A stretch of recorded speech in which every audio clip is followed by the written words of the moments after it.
Sacred Heart is proud to sponsor Pensacola Histories in recognition of the Daughters of Charity who brought their mission of care to Pensacola over 90 years ago.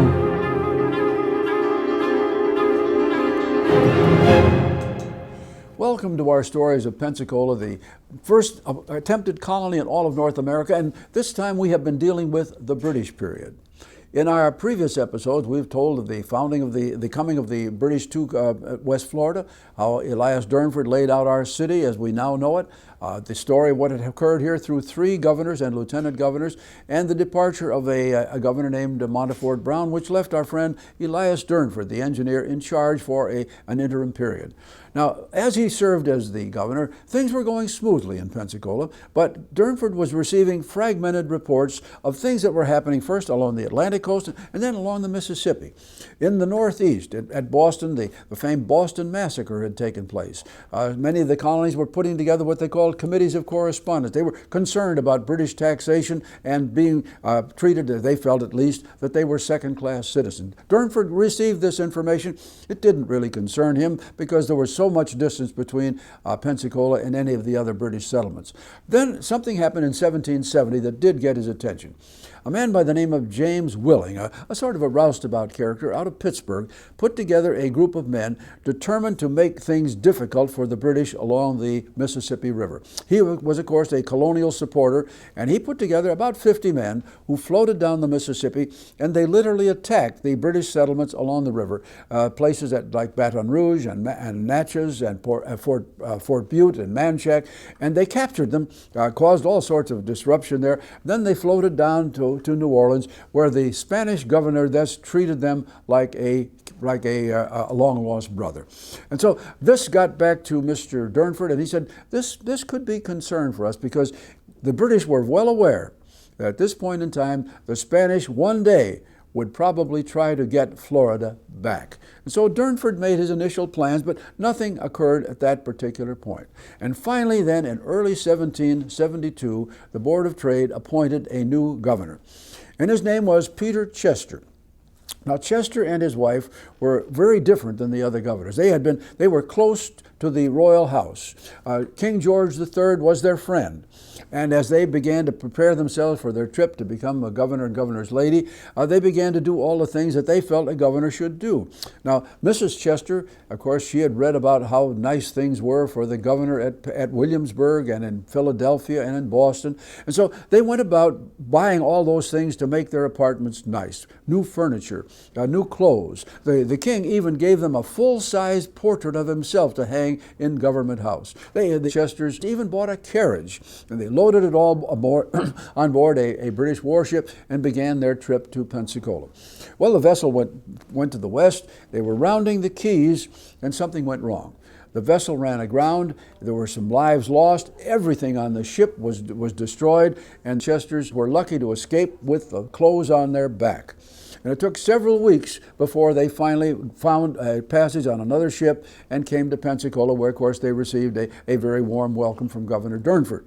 Now, we must remember that Mrs. Chester had visions of being the governor's lady, and we mustn't pick on her too much, but basically history kind of tells the story this way. When Mr.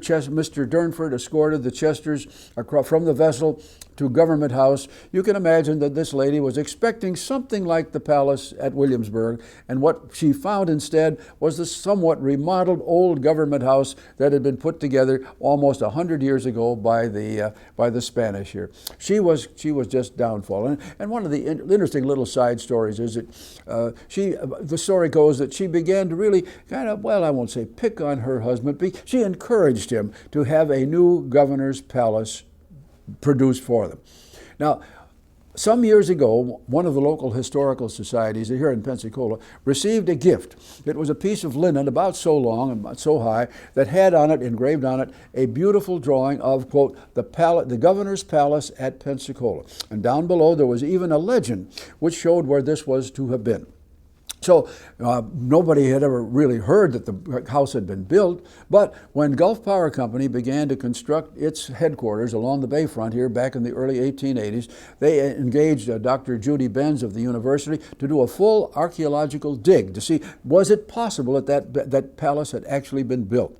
Well, they found all sorts of remnants from military uniforms and from shards and so forth, from housing, but absolutely no evidence that there was ever a governor's palace. And so poor Mrs. Chester was forced to live the entire period of her assignment here in Government House, which probably to this, if we were able to say to this day, she probably was still unhappy about it.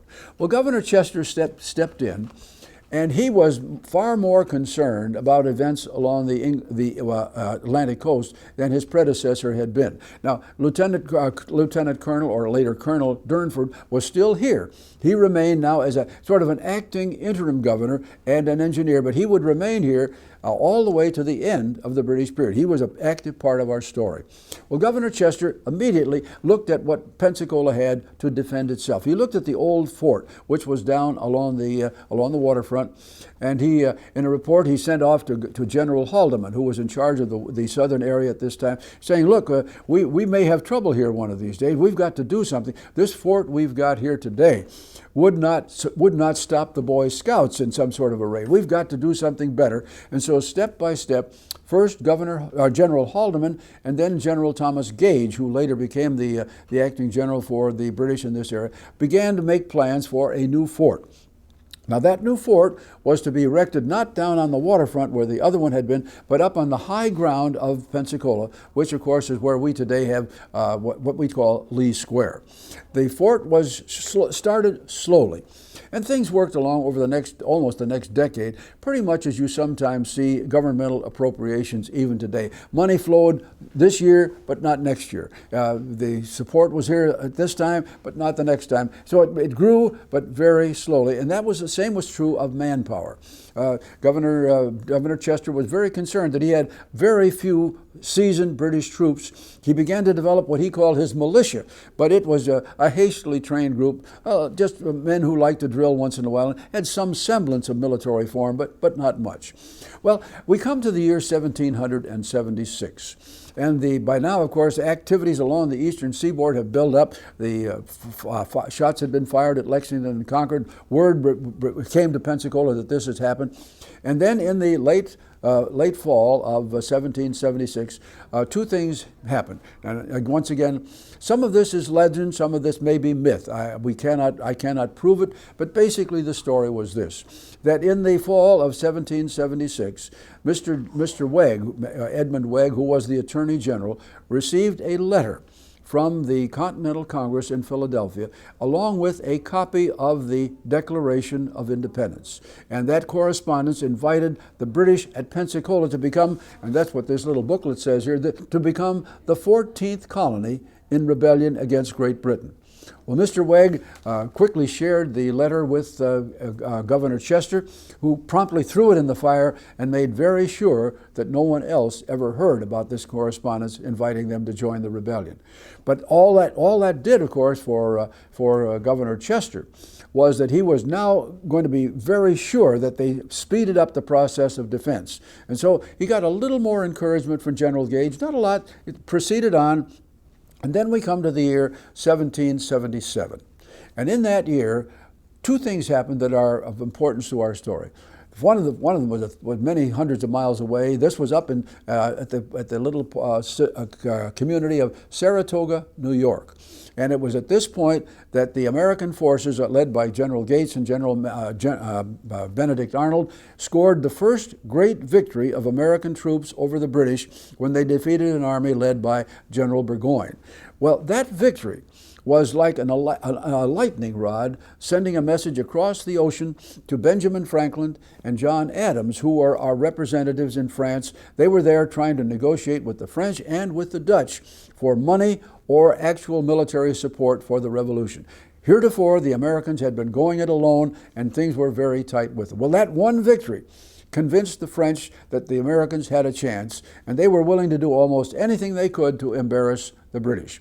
And so now, little by little, money and then supplies begin to come to the colonies. And those supplies, many of them, come down through the Caribbean, across the Gulf, and then up the Mississippi River to Pittsburgh, where they would be offloaded and carried across to General Washington's armies. Now, this was possible.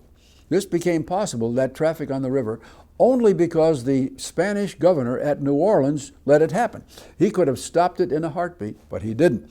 A succession of governors, including one named Arturo O'Neill, just simply let this happen, and of course General Washington was receiving it. And every time that Governor Chester in Pensacola got word that another shipment had gone up the river, he would fire off an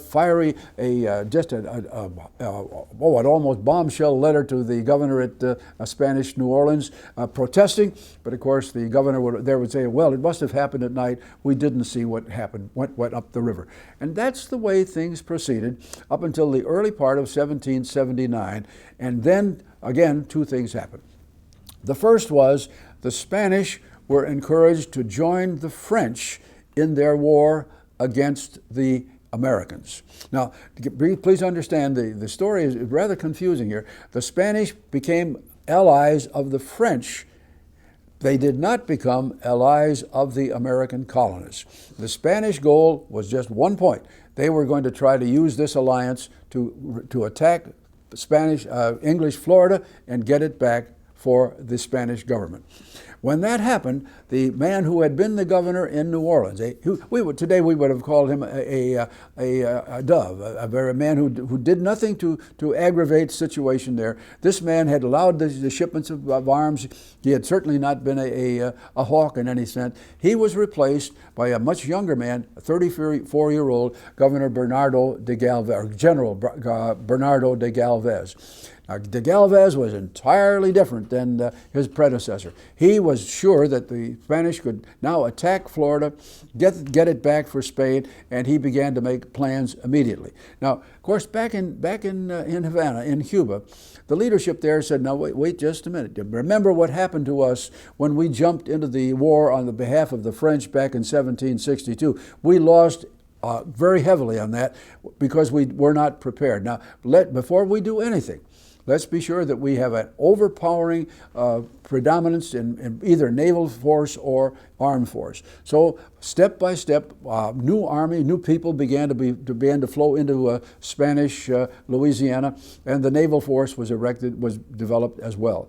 And so at that point in time, we move toward late 1779. Bernardo de Galvez makes his plan, and of course here in Pensacola, Peter Chester is perfectly aware of what's going on. He continually sends his emails up to General Gage saying, "We've got to have more troops, we've got to have more defense, quick, help us."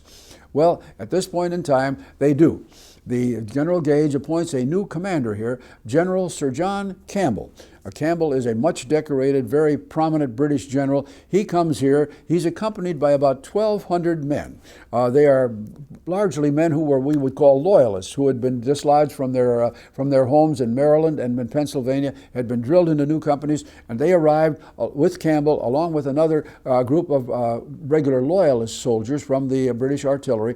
They come in, and very shortly, plans are in the making now to bring other allies as well. So Chester is finally getting his wish. The work is rushing ahead now to complete Fort George up on the hill, and they're also building two redoubts, one named for the Prince of Wales and another for Princess Anne. Princess Anne. These redoubts are being put in position, and so the defense is working ahead. But the question is, what's going to happen and when? So Peter Chester is working on this side on defense. Bernardo de Galvez is working to get his army to a position, to a point where it is sufficiently large to attack with the approval of his superiors in Cuba. And that's basically where things stood late in 1779, with the war, of course, already raging along the Atlantic coastline between the colonists and the British. And that's where things were as we begin our fourth episode next time.